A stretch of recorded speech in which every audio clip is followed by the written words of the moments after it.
Hallelujah, सबको जय मसीह की। मेरा नाम मुस्कान कपूर है। मैं इंडिया से हरियाणा यमुनानगर से हूँ और पिछले 4 सालों से मैं कनाडा में रह रही हूँ। मैं आज उन पॉडकास्ट के बारे में बोलना चाहूंगी जो क्रिश्चियनिटी का बहुत विरोध कर रहे हैं और बोलते हैं कि वहाँ पे पाखंड होते हैं। मैं अपनी रियल लाइफ से अपनी मदर की टेस्टिमनी सबको बताना चाहती हूँ। मेरी मदर 16 साल से इविल स्पिरिट अटैक्स के नीचे थे। आफ्टर मैरिज उनको रात को सोते टाइम इविल स्पिरिट अटैक होते थे और जब वो सुबह उठते थे तो उनकी पूरी बॉडी पर नील होते थे और ब्रूजेस होते थे। मेरे फादर उनको डॉक्टर के पास लेकर जाते रहे काफी टाइम तक, लेकिन बाद में हमें लोगों ने बोला कि आप इनको अन्य जगहों पर लेकर जाएं। हम पूरे 16 साल तक अपनी मदर को अन्य जगहों पर लेकर जाते रहे। ऐसे ही एक दिन हमें किसी ने बोला कि आप चर्च भी ले जाएं, शायद वहां पर जाके वो ठीक हो जाए, है ना, उन्हें शिफा मिले शायद वहां से। तो हमें लगा कि ये तो धर्म परिवर्तन करते हैं जो आज लोग बोलते हैं। पर मेरे फादर ने बोला कि जब इतनी जगह जाकर देख ले तो एक बार चर्च ही सही।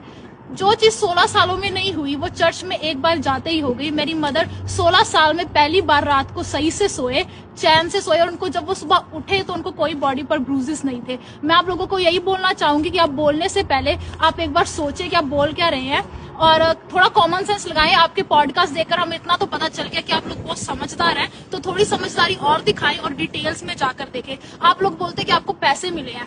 जब आप किसी शराबी को देखते हैं जो बहुत ज्यादा एडिक्शन के नीचे है और वो घर जाकर मारपीट करता है या गाली देता है अपनी फैमिली को, और जब वही आदमी चर्च में जाकर ठीक हो जाता है तो आप लोग बोलते हैं कि उसको पैसे मिले हैं। इतने पैसे लाएंगे कहां से चर्च वाले? पहले आप ये सोचें। अगर हमें पैसे मिले होते तो हम कनाडा क्यों आते? हम इंडिया में अपनी लाइफ अच्छे से जीते। और अगर कनाडा आ ही गया तो हम लोन लेकर क्यों आते? हम इजिली आ जाते। हम इतना लोन लेकर कनाडा में आए, स्ट्रगल कर रहे हैं।